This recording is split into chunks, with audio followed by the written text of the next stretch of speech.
जीउदेगिरे असह्य जाड़ आज पारद तलक खसी 4.6 डिग्री तापमात्रा रेकर्ड करिछि घु उदयगिरी MFU विभाग। आपण माने छवि देखुछंती किपरि भाबरे पारद खसुछि असह्य जाड़ थंडा घु उदयगिरी अंचल अनुभूत हेउछि। राज्यर प्रथम थंडा सहर भावरे घु उदयगिरी सहर परिचित हेउथिबा बेले घु उदयगिरी को किंतु कौनसी प्रकार प्राधान्य देउनाहांती सरकार।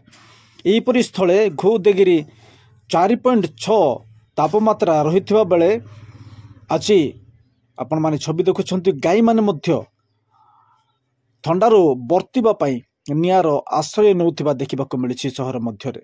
सेपटे घन कुहुड़ी मध्य रहिछि, पारद खसी जाइछि एवं यातायात मध्य बाधा प्राप्त होइछि। नियार आश्रय नउछंती लोकमाने जनगहली एवं सेपटे थंडा सकाशु गमनागमन मध्य बाधा प्राप्त हेउछि।